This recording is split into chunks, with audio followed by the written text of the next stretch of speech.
आत्मा की खोज, अनंत शक्ति, आनंद और शांति, ईश्वरीय भक्ति के लिए जुड़े रहें हमारे चैनल से। आपका अपना चैनल गुरु अशोक तिवारी, लाइक और सब्सक्राइब करना ना भूलें।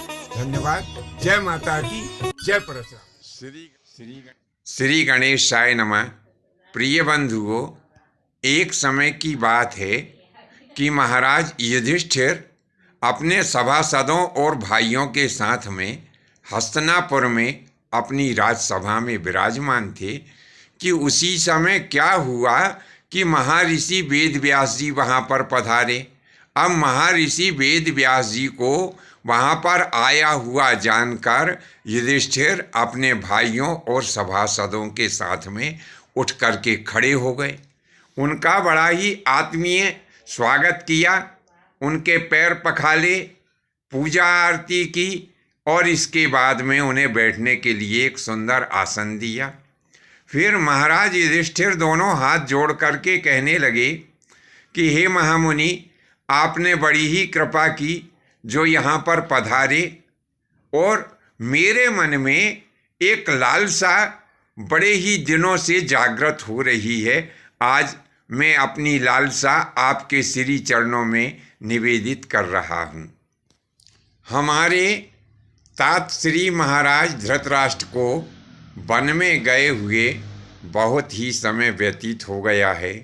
काफ़ी समय से उनका कुशल समाचार भी प्राप्त नहीं हुआ है, उनके दर्शन भी नहीं हुए हैं। हे महामुनि, मेरे मन में ये बड़ी ही प्रबल लालसा जागृत हो रही है कि आज हम उनके श्री चरणों के दर्शन करने के लिए चलें तो कितना अच्छा रहेगा। तब महामुनि वेदव्यास कहने लगे कि सुनो युधिष्ठिर, तुम्हारा विचार बड़ा ही उत्तम है और मेरा भी मन है कि हम निश्चय ही आज महाराज धृतराष्ट्र के आश्रम में चलें और रात्रि वहीं विश्राम करें। ऐसा जब महामुनि वेदव्यास ने कहा तो सभी लोग महाराज धृतराष्ट्र के दर्शन की तैयारी करने लगे। सबने अपने अपने वाहन और छकड़े सजा लिए, दैनिक उपयोग की सामग्री उनमें यथास्थान रख ली और कुछ समय पश्चात वे सभी लोग महाराज धृतराष्ट्र के आश्रम में पहुंच गए। महाराज धृतराष्ट्र ने जब ये जान लिया कि युधिष्ठिर अपने परिवार के लोगों तथा नगरवासियों को साथ में लेकर के यहाँ आश्रम में आए हैं, तब उन्हें बड़ी ही प्रसन्नता हुई और सभी लोग एक दूसरे से मिले। कुरुकुल की स्त्रियों ने महाराज धृतराष्ट्र को, गांधारी को और माता कुंती को जाकर के प्रणाम किया। युधिष्ठिर ने अपने भाइयों के साथ में महाराज धृतराष्ट्र, माता कुंती और गांधारी के चरण पखाले।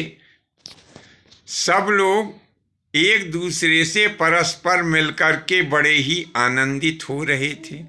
लेकिन हुआ क्या कि इसी आनंद के क्षण में और महाभारत का फिर से जिक्र निकल आया। अब महाभारत का जिक्र आना था कि क्या हुआ कि सब लोग अपने अपने प्रिय की याद कर करके और रोने लगे। कोई स्त्री अपने पति की याद करके रो रही थी, कोई पिता अपने पुत्र की याद करके रो रहा था।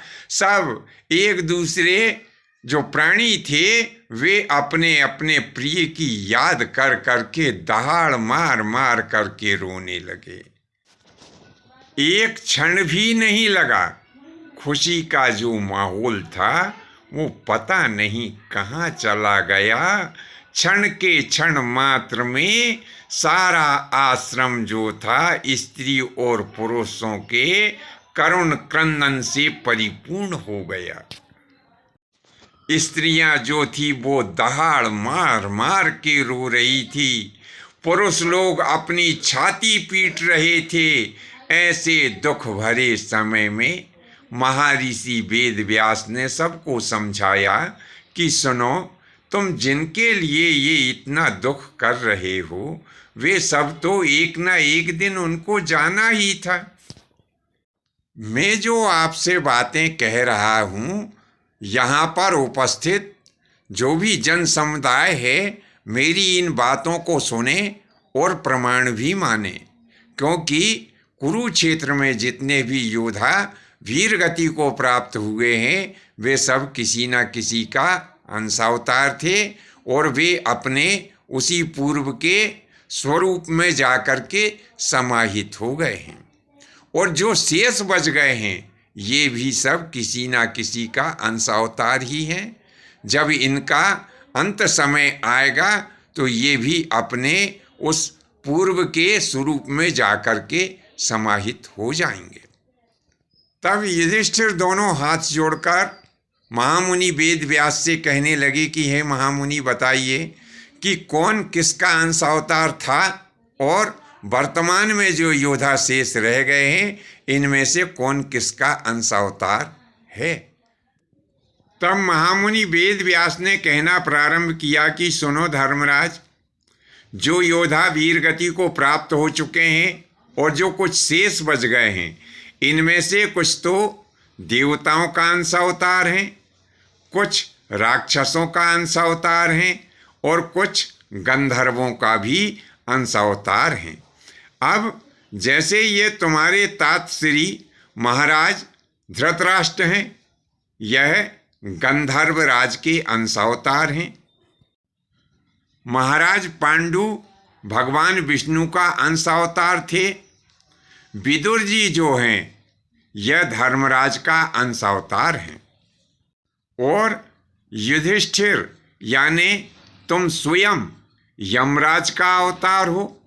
दुर्योधन जो था वह कलयुग का अंशावतार था और मामा शकुनी यह द्वापर का अंशावतार था। दुशासन जो था यह राक्षस का अंशावतार था। तुम्हारे भाई भीमसेन जो हैं वह पवन का अंशावतार हैं और तुम्हारे ही भाई अर्जुन यह नर अंशावतारी हैं।